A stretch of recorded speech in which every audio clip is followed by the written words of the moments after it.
Welcome. We continue ANOVA. In this lecture, we will discuss estimation of model parameters and test of assumptions. Test of assumptions. So, let us see the contents. So, first estimation of model parameters followed by confidence interval for model parameters. This estimation of model parameters followed by confidence interval does mean that point and interval estimate. Then as there are many comparisons possible here. So, simultaneous confidence interval, another concept which is important. Then the different tests and their test of assumptions. So, different assumptions and their tests like normality and homoscedasticity assumption, and actually this again taken from the same book, Design Analysis of Experiment by Montgomery. Let us now see the model. Model is Yij, ANOVA model, mu plus tau I plus epsilon ij. So, what are the model parameters here? Mu and tau I. In addition, you require to compute also errors, which is basically after computation is known as residuals. So, what we want to estimate? We want to estimate grand mean, we want to estimate treatment effects, we want to estimate residuals. Okay. So, already I have given you because if you recall the general data 1 2 like I, then it is A, and this side 1 2 j and then n, you will find out that somewhere y I j is there and the corresponding y I dot bar and the grand average is y dot dot bar. I have given you earlier. So, this mu estimate, grand mean estimate is grand average from the data point, and then individual mean estimate is individual label means. Then tau I estimate is mu I minus mu estimate minus mu I estimate, which is basically y I dot bar minus y dot dot bar. Then another estimate will be residual. So, treatment, third one is residual. Residual means that is basically if I say residual epsilon I j cap, then this is nothing but observed value minus predicted value, minus predicted value. I am writing again because there is some y I j cap is y epsilon I j cap is y I j minus y I j cap. Okay. So, this is basically. So, what is y I j?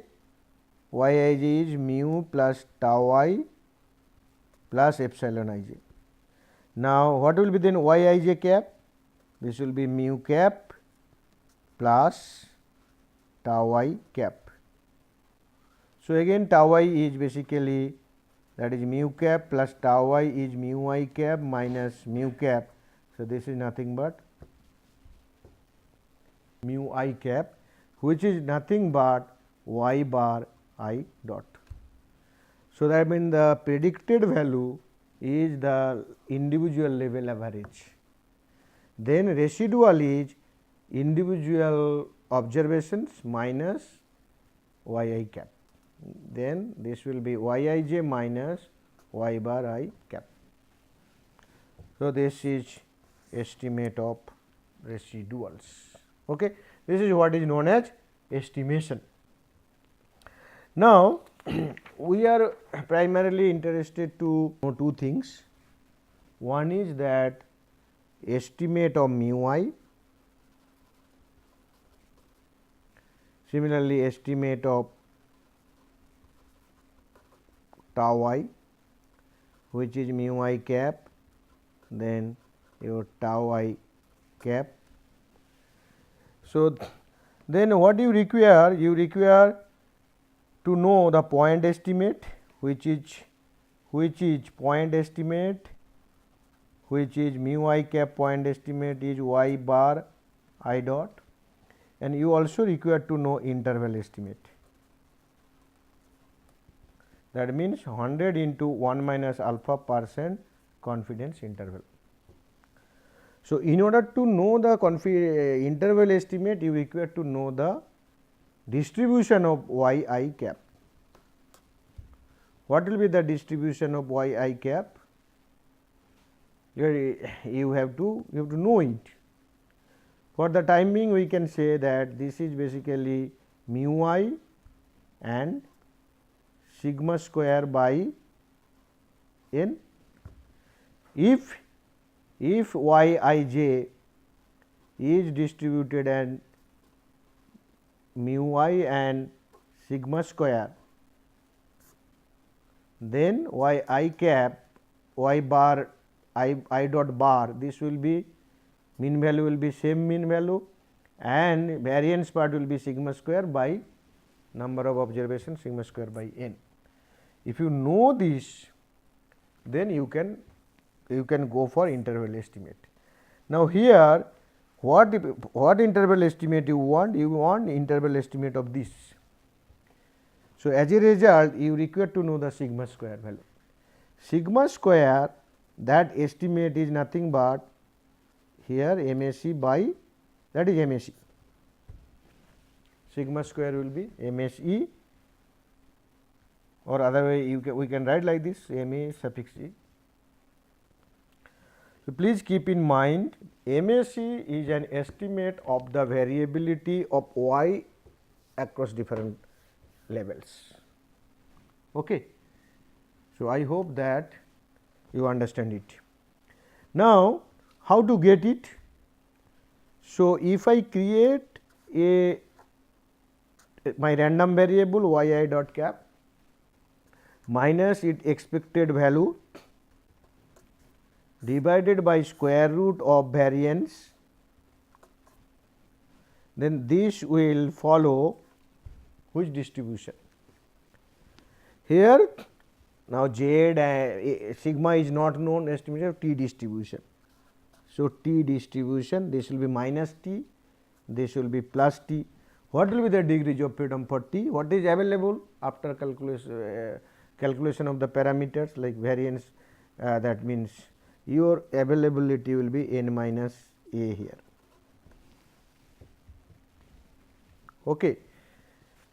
So, what you do then?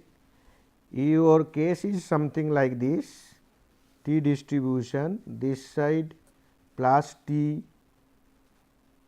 n minus a, this is minus t n minus a. Suppose you consider alpha by 2 this side and alpha by 2 this side, then your L equal to minus t n minus a alpha by 2 and u equal to t alpha by 2 n minus a.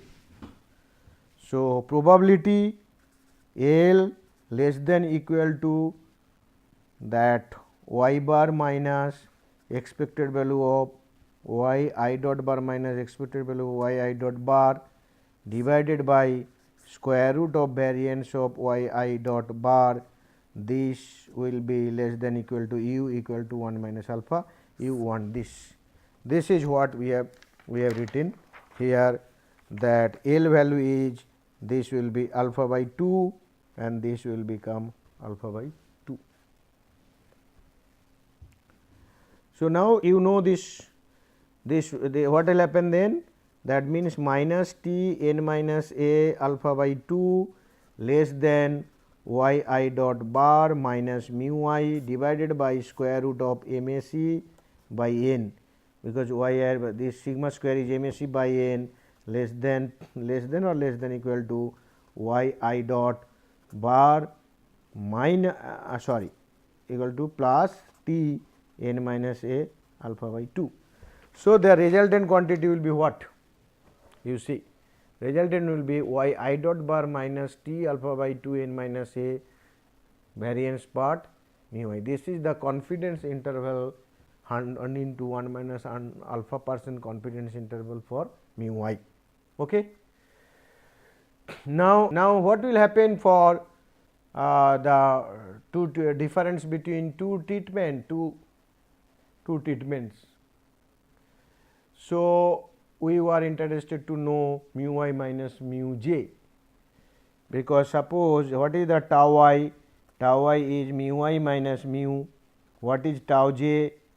Tau j equal to mu j minus mu. Then if I want tau I minus tau j, this will be then mu I minus mu j. Okay.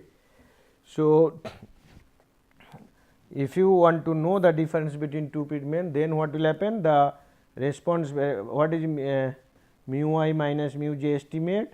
That will be y I dot j bar minus y j dot bar. This will be our random variable of interest, and its standard deviation.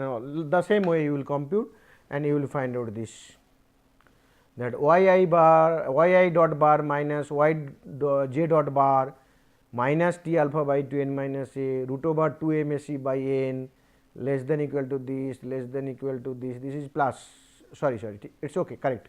Y I dot bar minus y dot j dot bar plus. So, this is plus and this is minus. Why 2 m a c by n is coming? Because you have y I sigma square by n plus sigma square by n. Okay. So, because of the difference between these two. So, this formula. So, what will happen now? You are, suppose you are comparing how many means? Suppose there are a means, because a labels means a means. So, if you compare altogether AC AC2 comparison, pairwise comparison will be there, pairwise comparison. So, if I have 3, that means then y1 bar, suppose mu 1, mu 2 and mu 3. So, mu 1 versus mu 2, mu 1 versus mu 3, mu 2 versus mu 3. So, 3 comparisons possible. Now, every time if I consider here 100 into 1 minus alpha % error, confidence, here 1 minus alpha % confidence, here also 1 minus alpha % confidence. So, as all those things are basically we are considering simultaneously, what will happen basically, suppose if 1 minus alpha is 0.9 for 3 case, then 0.9 into 0.9 into 0.9, that means 0.81 into 0.9, that means 9 to 7 to 9. So, the collectively what will happen, your overall confidence level reduced to this. This will reduce to this one. So, what happened, in order to protect this, that suppose you want to become 95% confident, in order to protect this, if you have p number of comparisons or r number of comparisons, suppose here, what you do basically, every time you the alpha, this alpha you equally divide it by r. So, instead of 100 into 1 minus alpha, you do 100 into 1 minus r alpha. So, you here it is 100 into 1 minus r alpha, 100 into 1 minus r alpha, like this. So, what do I mean then? Suppose I want, this is some result t distribution, you want this side alpha by 2, this side alpha by 2. Suppose you have, suppose first comparison pair, this,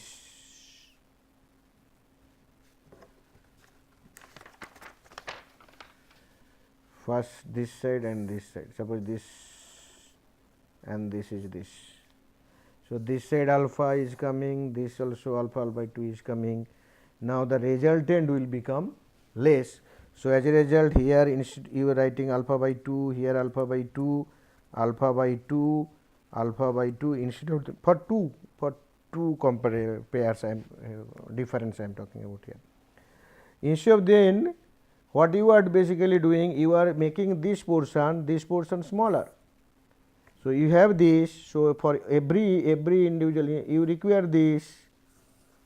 So, every one you now make it even smaller, r by alpha by 2 r, this side also alpha by 2 r. So, if you make stricter confidence, then when you collectively multiply them, if they are independent, so ultimately you will result into 1 minus alpha into 100% CI. So, as a result, this is known as Bonferroni approach. So, this Bonferroni approach is giving this one is, so everything as it is, only T alpha by 2 r when you have r number of comparisons.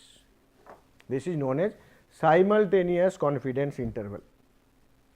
Simultaneous confidence, this is the individual confidence interval, this is another individual confidence interval. Simultaneous one may be like this. So, that means this portion, this will be out simultaneously, collectively it's a ellipse kind of thing. Okay.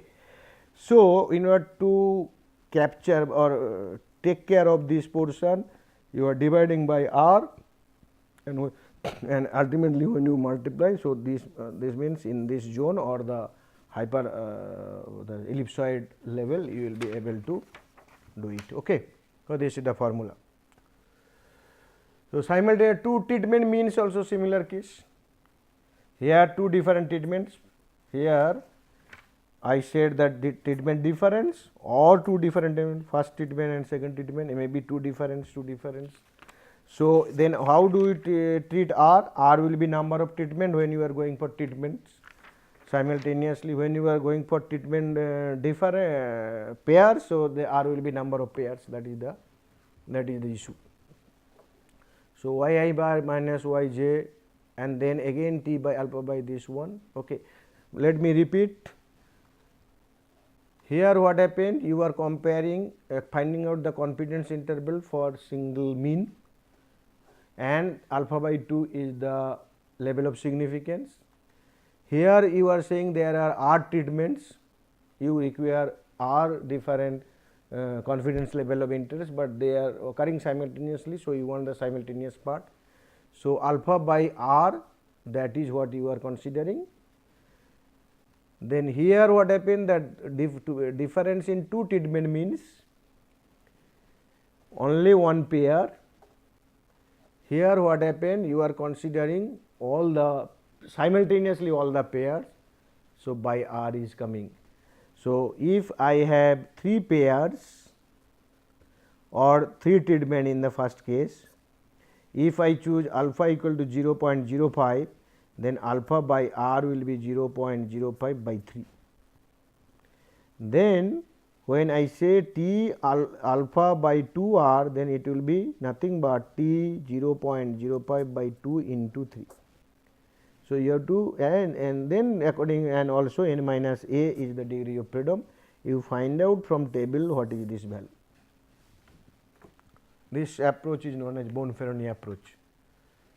Okay. So, so this is what is confidence interval estimation. Now, what happened, I will tell you very quickly something called the assumption of ANOVA. Now, what are the assumptions? We say error is normally distributed with mean 0 and variance sigma square. Homoscedasticity, suppose this side y ij and this side your fact a level 1, then level 2, then your level I, then level a. Then what will happen here, if you take n observation, suppose your data represent like this, here it should be like this, here maybe it is like this, here it may be like this. This is what is the variability part in y for different levels. This spread should be equal, that is what we are saying sigma square.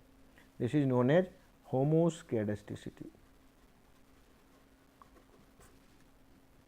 So, this is one of the assumptions.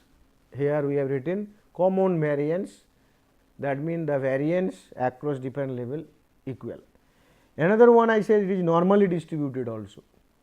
Normally distributed, that also you require to test. So, you also require to test normality. So, I already told you how to do this kind of test, that means the normality test and homoscedasticity test we will explain. Another assumption is that every observations are independent and they must be identically distributed, mean if they are coming from normal population, all are coming from normal population with that particular parameters of normal distribution. If they are coming from some other population, it is true for everybody, but all are independent and identically distributed. And the effects of factors are additive in nature, means if you increase factor level from 1 to 2, the effect on response will be same if you increase from 2 to 3, that additive effects what we are talking about. So, you have already seen this quantile plot in normal distribution lecture. I have showed you how to develop the quantile plot, and this plot was actually shown to you. So, quantile plot means you find out cumulative probability, then corresponding z value, then observed value, order observed value versus order z value you plot, you will get a straight line like plot, and if it is straight line then it is normally distributed. If it is deviating from the straight line significantly, then it is not normal. And for equality of variance or homoscedasticity purpose, you require to do Bartlett test. Bartlett. Okay. So, what is Bartlett test? In Bartlett test, we assume that null hypothesis is the variances are equal, sigma 1 square equal to sigma 2 square equal to sigma a square. Alternate hypothesis is at least one of the variance is different from the others. Okay. So, then what you require a appropriate statistics that will ultimately talks about the null hypothesis, under null hypothesis, some appropriate statistics, and that statistics is chi-square, what is basically developed by Bartlett. So, what is Bartlett has done, that chi-square is 2.3026 into q by c. This is the quantity which follows chi-square distribution with a minus 1 degrees of freedom. So, if you ask me how it is derived, it is not your job, it is the statistician who has made it. Bartlett has done it. So, this quantity, now q and c formula is given. So, my request to all of you, go through the chapter 3 of Montgomery and find out this formula, and this is the formula for q and c, because other values are known if data is available to you. Okay. And then this quantity follows chi-square distribution with a minus 1 degrees of freedom, find out the threshold alpha, and accordingly you do the test the way normality test is the way hypothesis test is done. Okay. Thank you very much, but we have some more points to tell, some examples like the Bartlett test. For the first example, RadarScope example, here what happened, using Bartlett test what we have found out that chi-square computed one is 1.97, but tabulated one is 5.99. So, that means the tabulated one is much more than the computed one. So, you cannot reject null hypothesis, fail to reject null hypothesis. So, that means the variability across the levels are not different, there is equality of variances across different levels of ground clutter. Now, in the second case, power factor level case also we found out that chi-square is 0.43 and computed one will be much more, because you know the computed one will be a minus 1. So, 4 minus 1 is 3 and alpha and then like this, like you will calculate for certain alpha point 0.05 with 3, some value that value will be there. But here although I have not given this one, but in Montgomery book that is available. What is this value? From table you see, it is you have to see it. There is no evidence that claim that all 5 that 1, 2, 3, 4 variances are the same. This is the same conclusion reached by analyzing the plot of the residual. So, okay, these are the some plots later on. Anyhow, you must see that computed chi-square, tabulated chi-square, computed chi-square less than tabulated, fine, the variances are equal.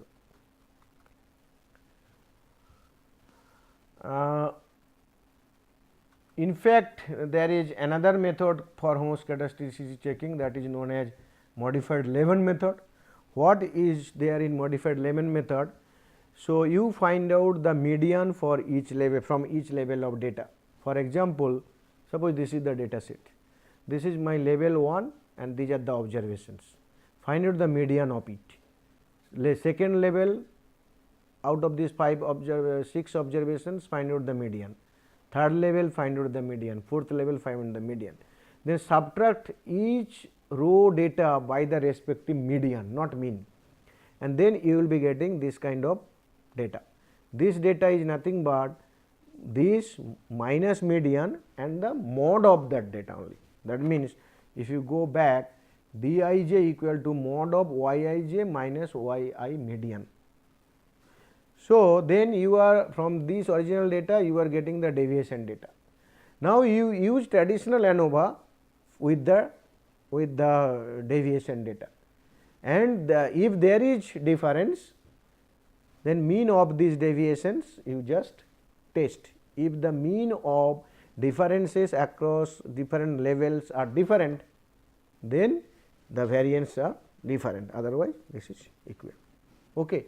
So, here with another interesting example, we found out that using modified Levin test, we found out that p value is less than 0.001, computed value is 76.07, and then tabulated will be much lower.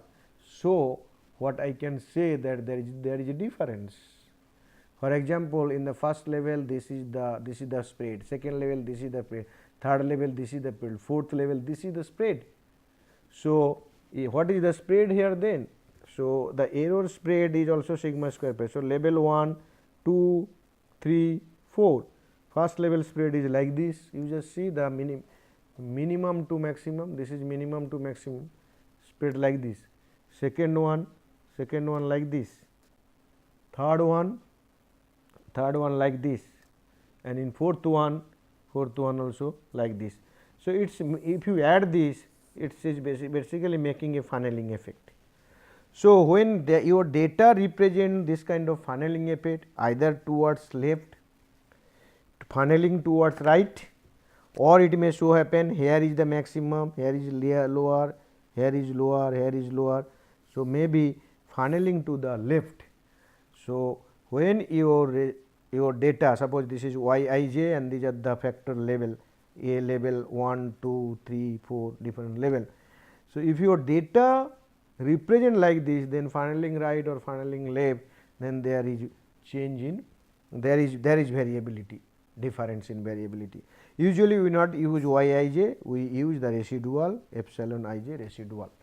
In the residual plot you will come to know all those things. Okay. So, if your data represent random pattern, something like this, whatever may be the level, but these are all random, I mean here, there is no funneling left or funneling right, then this is homoscedastic data. Otherwise, it is a heteroscedasticity is there, variances across different levels are not same, very important one. Okay.